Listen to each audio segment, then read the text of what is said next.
Hello, Mark. My name is Hank, and my number is 31. Now I'm going to read the article. Great read the nightmare outcome of a son's mental illness by Abby Sewell. Contact the reporter April 13, 2015 and 3 a.m. Cynthia Hernandez was thinking about the missing dog when she awoke early that September morning in her family's two-story tract home, tucked away in a residential enclave north of a busy commercial corridor in Chino. The 10-year-old Cocker Spaniel Sandy hadn't been seen since the day before. She went outside to call the dog again. Without luck, she came back in, took a shower, and began ironing clothes for work.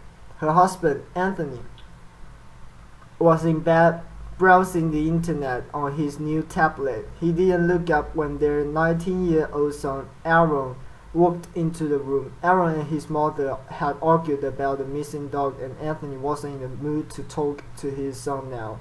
Aaron's behavior had been spinning out of control. He was convinced he was being poisoned by trucks passing on the nearby thoroughfare.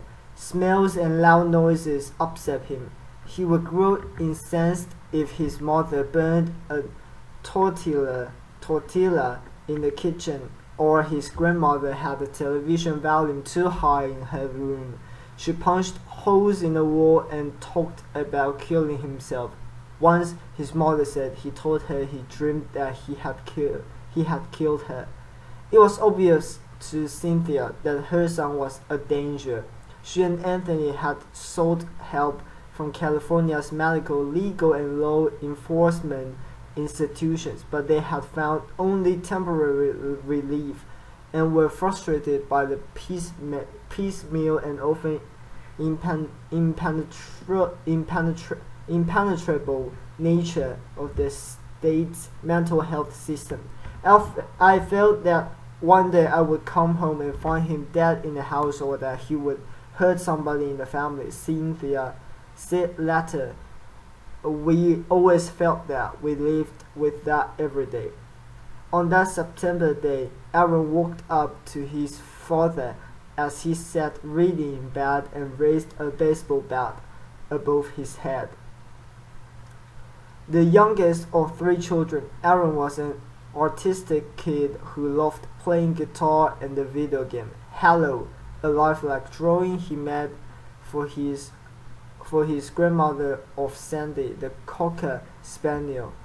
It stands out in the collection his family keeps. In middle school, he began using marijuana and later hallucinogens.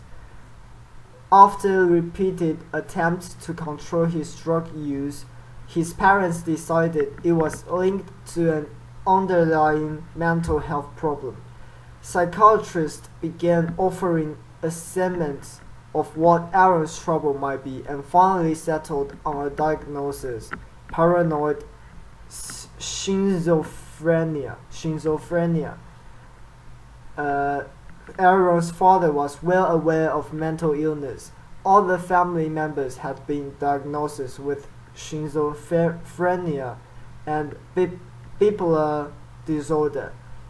In the 2.5 years leading up to that September morning, Aaron and his parents had been stuck in a nightmare cycle.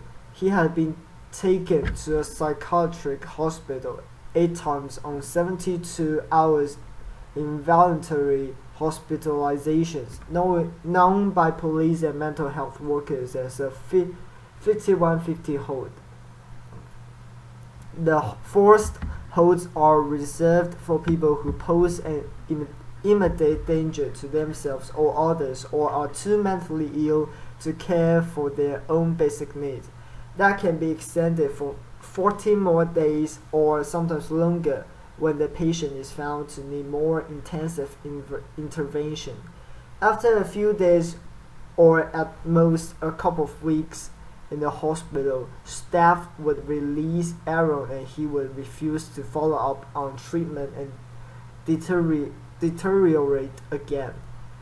In the most extreme cases, a court may order the family member or may order the patient placed under conservatorship, allowing a family member or other court-appointed person to make medical decisions on their behalf for a year or more. In many cases, that means placing the patient in a locked psychiatric facility and sometimes forcibly administering medication.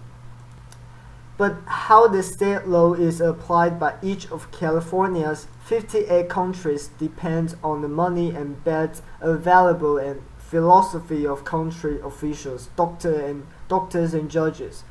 What has in a sense happened is that every country has sort of crafted the rules that meet their needs the best, says Shireen Kronenberg, Vice President of Behavioral Health for the California Hospital Essen. The result, she says, has been very divergent applications of people's civil rights from country to country, city to city, hospital to hospital, even from physician to physician. Some countries report high rates of 72-hour holds but rarely hold patients longer. Others detain fewer people but keep them longer. And some countries are far more likely than San Bernardino County, where the Hernandez family lived, to initiate the conservatorship process when the patient is referred to them. A few California countries, including Los Angeles and Orange, but not San Bernardino, have begun to implement Laura's Law, a measure that permits courts to order outpatient treatment of people with severe mental illness. The law's criteria are less strict than those for conservatorship, and it does not require patients to submit to involuntary medication. Still, some civil liberty and patients' rights advocates have argued that this expanded use of forced treatment infringes on patients' rights. Melina Bird, director of litigation of Disability Rights California, says the real breakdown in the system is that there aren't enough voluntary treatment services and too little effort made by healthcare providers and county officials to engage people like Aaron in the existing programs. No one has shown me an individual who could not be engaged if approached in a way that made sense to them, she says.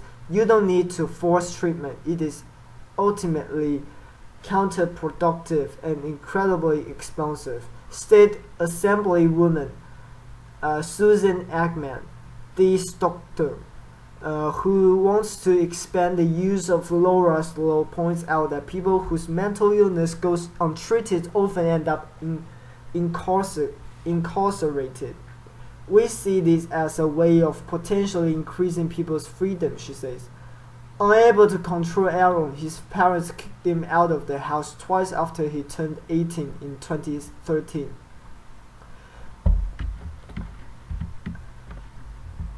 During the first stint of homelessness, he was arrested on charges of incident exposure and having an open container of alcohol. The case expanding. During the second, he landed in the emergency room with a skull fracture. He said someone hit him with a skateboard. Shaken by each incident, his parents took him back in, but his behavior made him increasingly anxious.